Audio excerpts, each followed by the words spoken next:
क्रांतिकारी sky classes में आपका स्वागत है। आप देख रहे हैं 2025 में होने वाले एग्जाम के इंपॉर्टेंट सवाल, और इस सीरीज में हम लोग आज एक नए सब्जेक्ट की शुरुआत कर रहे हैं, जिस सब्जेक्ट का नाम है इतिहास। उसका पहला चैप्टर है यूरोप में राष्ट्रवाद। यूरोप में राष्ट्रवाद के जितना भी इंपॉर्टेंट क्वेश्चन है, इस सारा क्वेश्चन इस सीरीज में कवर किया जाएगा। चलिए पहले क्वेश्चन की तरफ चलते हैं। क्वेश्चन कह रहा है कि गैरिबाल्डी पेशे से क्या था।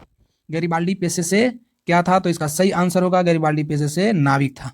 चलिए इस क्वेश्चन का दूसरा क्वेश्चन देखते हैं। दूसरा क्वेश्चन कह रहा है कि यूरोप का मरीज किसे कहा जाता है। तो आप जानते हैं कि यूरोप का मरीज किसे कहा जाता है, तो आइए हम जानते हैं यूरोप का मरीज किसे कहा जाता है।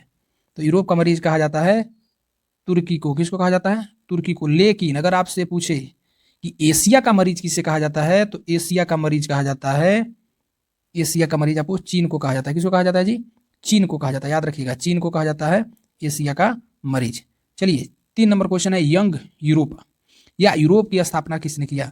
उस आदमी का नाम जानते हैं जिसको हम लोग कहते हैं मेजनी। क्या नाम है उसका? मेजनी। मेजनी ने ही यंग यूरोप या यूरोप की स्थापना किया था। ठीक है। 4 नंबर सवाल है, किस युद्ध के बाद जर्मनी का एकीकरण हुआ। तो सेडवा का युद्ध आप जानते हैं, सीडान का, सेडवा नहीं, सीडान का युद्ध जानते हैं। किस युद्ध के बाद जर्मनी का एकीकरण जो हुआ था वो है सीडान, नाम है उसका। क्या? सीडान के युद्ध के बाद जर्मनी का एकीकरण हुआ था। 5 नंबर सवाल है, यूरोप के लिए किस देश का साहित्य ज्ञान विज्ञान प्रेरणा स्रोत रहा है। तो वो देश आपका रहा है यूनान। कौन सा देश रहा है? यूनान। यूनान के लिए, यूनान देश से यूरोपवासी जितना भी साहित्य और ज्ञान विज्ञान का जो स्रोत मिला है, इसी से सीखा है। कहाँ से जी? यूनान से सीखा है। चलिए नेक्स्ट क्वेश्चन 6 नंबर का रहा है, इटली और जर्मनी की वर्तमान किस महादेश के अंदर आते हैं। जो अभी जो इटली और जर्मनी किस महादेश के अंदर, आप जानते हैं कि कितना महादेश की संख्या है? 7 को महादेश के नाम है, जिसमें आप एक हो जाएगा एशिया, दूसरा यूरोप, तीसरा ऑस्ट्रेलिया, उत्तरी अमेरिका, दक्षिणी अमेरिका, अफ्रीका और ऑस्ट्रेलिया। कुल 7 महादेश हैं पूरे विश्व में। इसमें से आपसे पूछ रहा है कि इटली जर्मनी का जो वर्तमान जो स्थिति है अभी, वो कौन सा महादेश के अंतर्गत ये लोग आते हैं। तो याद रखिएगा, ये लोग कौन से? यूरोप महादेश के अंतर्गत आते हैं। नेक्स्ट सवाल है, रक्त और लौह की नीति का अवलंबन किसने किया। बहुत ही इंपॉर्टेंट सवाल है। रक्त और लौह की नीति का प्रतिपादन कभी पूछता है, कभी अवलंबन पूछेगा। तो याद रखिएगा, ये महाशय का नाम है बिस्मार्क। बिस्मार्क ने रक्त और लौह की नीति का प्रतिपादन किया था। फिर सवाल है कि जर्मन राइन की स्थापना की थी। जर्मन राइन की स्थापना किसने किया था। तो याद रखिएगा, नेपोलियन बोनापार्ट का आपने नाम सुना होगा। इन्होंने ही जर्मन राइन एक राज्य बनाया था। किसने जी? नेपोलियन बोनापार्ट ने। 9 नंबर सवाल है, वियना कांग्रेस द्वारा फ्रांस के किस शासक वर्ग की पुनर्स्थापना दी गई। जो वियना कांग्रेस, ये जब 1815 में वियना की संधि हुई, उसी समय वहाँ के जो संधि हुई उसमें निर्णय लिया गया कि जो पुराने जो क्रांतिकारी के समय में एक वंश था जिसका नाम था बुर्बो वंश, उसी को ये पुनः शासन की बागडोर दे दी। फिर है 1870 में फ्रांस और पर्सा के बीच युद्ध कहाँ हुआ था। ये युद्ध आपका सेडोवा में हुआ था। कहाँ हुआ था जी? सेडोवा, सेडान नहीं, सेडोवा बार बार था, सेडान। ये युद्ध जो 1870 में जो फ्रांस और पर्सा के बीच में हुआ था, इस युद्ध, ये जगह जो नाम था, ये जगह का नाम था सेडान। अभी जस्ट ऊपर ये सवाल एक बार और पूछा हुआ है आपका। जारवेलियन एक संस्था थी व्यापारियों को, याद रखिएगा, आपसे पूछेगा, बार बार पूछेगा कि जारवेलियन एक संस्था थी, क्रांतिकारी की थी कि व्यापारी की, विद्वान की, पादरी का। याद रखिएगा, इस संस्था व्यापारियों की थी। 12 नंबर से सवाल है, बिस्मार्क क्या था। तो बिस्मार्क याद रखिएगा, एक कूटनीतिक था। बिस्मार्क क्या था जी? ये कवि नहीं था, नाटककार भी नहीं था, संगीतकार भी नहीं था, क्या था? कूटनीतिज्ञ था। क्या था जी? कूटनीतिक। बिस्मार्क क्या था? कूटनीतिक था। क्वेश्चन कह रहा है कि 1829 में एक है एड्रियानोपोल की संधि हुई थी, और ये एड्रियानोपोल की संधि जो हुआ, ये हुआ था आपके तुर्की में। कहाँ हुआ था? तुर्की में। ये 1829 में पूछेगा, एड्रियानोपोल की संधि कहाँ हुई थी।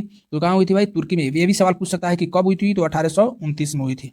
अगला सवाल 14 नंबर सवाल है कि इटली एवं जर्मनी के एकीकरण किसके विरुद्ध हुआ था भाई।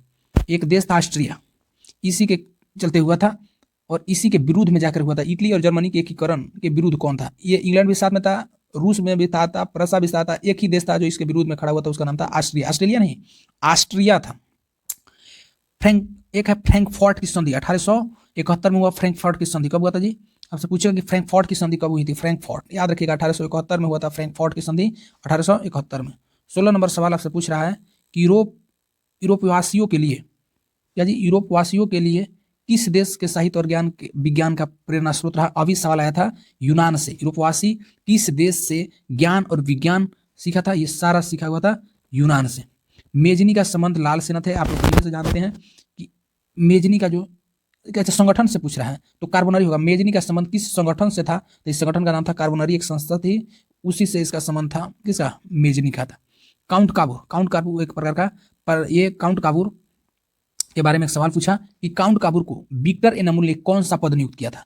तो वो उसको प्रधानमंत्री बना दिए थे। विक्टर एनेमुल था, वो क्या कर दिया, काउंट काबूल को क्या बनाया था, प्रधानमंत्री बनाया था, यही पोस्ट उसको दिया था प्रधानमंत्री का। वियना कांग्रेस में कौन राष्ट्र सम्मिलित नहीं था? देखिए वियना कांग्रेस की जब बैठक हुई उसमें ब्रिटेन भी शामिल था, रूस भी शामिल था, फ्रांस भी शामिल था, लेकिन एक देश नहीं शामिल था, वो था जर्मनी। तो इसका आंसर क्या हो जाएगा, जर्मनी शामिल उसमें नहीं था। फिर कह रहा है कि वियना कांग्रेस के पवित्र संघ की योजना, वियना कांग्रेस में जो पवित्र संघ की जो योजना थी किसने प्रस्तुत किया था? तो वो देश था रूस। रूस ने ही ये पवित्र संघ की योजना बनाई थी। किसने? रूस ने। यंग इटली का संस्थापक आपसे पूछेगा, यही मेजनीसाव है जो यंग इटली के संस्थापक है। कौन? मेजनी इनका नाम है। बहुत इंपॉर्टेंट सवाल है। ये कह रहा है कि 9 गुएल्फ आंदोलन कहाँ हुआ था? ये आंदोलन हुआ था इटली में। याद रखिएगा कि 9 गुएल्फ आंदोलन कहाँ हुआ था? तो आंदोलन कहाँ हुआ था जी? इटली में ये आंदोलन हुआ था। 23 नंबर है क्वेश्चन कि चर्चित नहीं है जी, ये है चार्टिस्ट आंदोलन। कौन सा आंदोलन? चार्टिस्ट आंदोलन कहाँ हुआ, संपन्न हुआ था? इंग्लैंड में चार्टिस्ट आंदोलन संपन्न हुआ था। नेक्स्ट सवाल आपके ऊपर आता हुआ, जाल्वेराइन की स्थापना किस देश ने की थी? ये चूंकि प्रसा ने की थी, और ये जाल्वेराइन कैसी संस्था थी? जाल्वेराइन ये संस्था, आप क्वेश्चन बताइएगा जाल्वेराइन कैसी संस्था थी? जाल्वेराइन की स्थापना याद रखिएगा कि प्रसा ने किया था, और जाल्वेराइन कैसी संस्था थी ये आपको बताना है। हंगरी की भाषा क्या थी? ये मैग्यार एक भाषा है। मैग्यार एक भाषा है जो किसकी है? हंगरी की है। इतालवी जो है इटली की भाषा है, ठीक है। फ्रेंच है, ये फ्रांस की भाषा है, ठीक है। पोलिश भी है, ये है शायद जर्मनी की भाषा है, शायद पोलिश है, ठीक है। तो इसका आंसर हो जाएगा मुग्यार। हंगरी की भाषा क्या थी? मुग्यार। यह है मारियान किस देश के राष्ट्रवाद की प्रतीक थी? याद रखिएगा, मारियान किस देश के राष्ट्रवाद का प्रतीक था? तो ये था आपका फ्रांस। फ्रांस के राष्ट्रवाद का प्रतीक था, क्या था? मारियान। मारियान, बहुत बढ़िया, मारियान उसका प्रतीक था। इसी के हिसाब से वहां के युवाओं को राष्ट्रवाद के लिए प्रेरित किया जाता था। एक और क्वेश्चन आपके ऊपर आया, यूरोपीय सभ्यता का पालना, यूरोप की जितना भी सभ्यता उसका पालना यूनान को कहा जाता है। जितना भी चीज सीखा यूरोपवासी उस सब के सब कहाँ से सीखा था? यूनान से सीखा था। एक्ट ऑफ यूनियन किस वर्ष पारित हुआ था? याद रखिएगा 1688 में एक्ट ऑफ यूनियन पारित हुआ था। नेक्स्ट सवाल है, नेपोलियन संहिता कब लागू हुआ था? नेपोलियन संहिता किस वर्ष लागू की गई थी? तो है 1804 में आपको नेपोलियन संहिता लागू की गई थी। कार्बोनरी की स्थापना किसने की थी? कार्बोनरी जिसका सदस्य मेजनी हुआ करता था, एक किस वर्ष हुई थी? ये 1810 में हुई थी इसकी स्थापना, ठीक है। कार्बोनरी की स्थापना 1810 में हुई थी। जर्मनी के एकीकरण के लिए बिस्मार्क ने कितने युद्ध किया? 3 युद्ध किया था बिस्मार्क ने। कितना युद्ध किया था जर्मनी के एकीकरण के लिए? बिस्मार्क ने 3 युद्ध किया था। यूनान के स्वतंत्रता संग्राम में किसकी पराजय हुई? यूनान के जब स्वतंत्रता संग्राम हुआ उसमें तुर्की क्या हुआ गया था? हार गया था, ठीक है। 1789 की जो फ्रांसीसी क्रांति के समय वहां किस वंश का शासक था? याद रखिएगा, जब क्रांति चल रही थी तो उसमें बुर्बो वंश का शासन था। इसीलिए जब वियना की संधि 1815 में होती है, 1815 में जब वियना की संधि होती है उस समय इसी बुर्बो वंश को दोबारा क्या दिया जाता है? वहां का शासन की बागडोर दिया जाता है। प्रसा का शासक कौन था? याद रखिएगा, तो प्रसा का शासक यही विलियम प्रथम। कौन था जी? विलियम प्रथम था प्रसा का शासक। मेटरनी कौन था? मेटरनिक ऑस्ट्रिया का चांसलर था। यही जो जर्मनी के एकीकरण का बाधा रोड पड़ा हुआ था, ऑस्ट्रिया का चांसलर यही मेटरनिक था। मेटरनिक कौन था? ऑस्ट्रिया का चांसलर था। फिर आइए नेक्स्ट क्वेश्चन है, सेडोवा का जो युद्ध हुआ था सेडान में, इस सेडोवा के युद्ध में कौन हार गया था भैया? तो इसमें ऑस्ट्रिया हारा हुआ था। यही तो है ऑस्ट्रिया, यही ऑस्ट्रिया हार गया था, ठीक है। रक्त और लौह की नीति किसने अपनाई थी? याद रखिए, बिस्मार्क साहब का जी यहाँ है।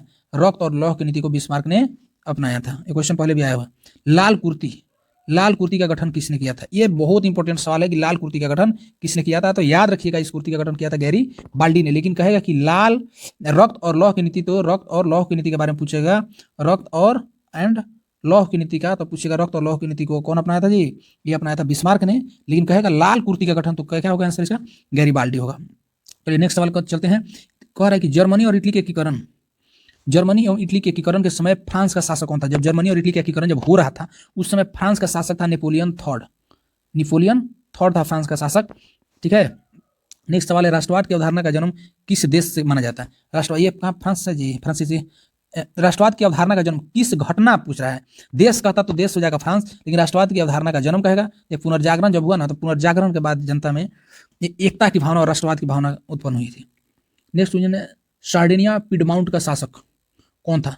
ये विक्टर एनेमुल यही है जिसने विक्टर एनेमुल कौन सा? जिसने काउंट काबूल को प्रधानमंत्री का पद ऑफर किया था। सार्डिनिया पिडमाउंट का शासक यही था विक्टर एनेमुल ने काउंट काबूल को प्रधानमंत्री का पद दिया था, याद रखिएगा। फिर है किस संधि द्वारा स्वतंत्र यूनान राष्ट्र की स्थापना हुई? एक कुस्तुनिया की संधि आप लोग पढ़े हैं। किस संधि द्वारा स्वतंत्र यूनान राष्ट्र की स्थापना हुई थी? कुस्तुनिया की संधि के द्वारा हुई थी। 43 नंबर सवाल कह रहा है कि किस संधि द्वारा जर्मनी का एकीकरण पूरा हुआ था? तो जर्मनी का एकीकरण फ्रैंकफर्ट की संधि हुई थी। फ्रैंकफर्ट की संधि 1804 में 1688 ईस्वी में हुई थी फ्रैंकफर्ट की संधि। इसी संधि के तहत ये किसका हुआ था? जर्मनी का एकीकरण हुआ था। नेक्स्ट क्वेश्चन, युवा इटली। ये युवा इटली का विकास किया, मेजनी ने ये विकास किया था। किसने किया था जी? मेजनी ने युवा इटली का विकास किया था। नेपोलियन ने जर्मनी में किस संघ की स्थापना किया था? ये नेपोलियन भाई साहब तो जर्मनी में एक संघ की स्थापना की थी जिसका नाम था राइन संघ। याद रखिएगा, ये राइन संघ का स्थापना कौन किया था? तो नेपोलियन ने राइन संघ की स्थापना किया था। आज का यहीं पे ये वीडियो समाप्त होता है, फिर हम नेक्स्ट चैप्टर में आपसे मिलते हैं। फिलहाल के लिए बाय बाय। अगर हमारे चैनल पर नए हैं तो चैनल को सब्सक्राइब जरूर कीजिएगा दोस्त। Bye bye bye bye bye bye.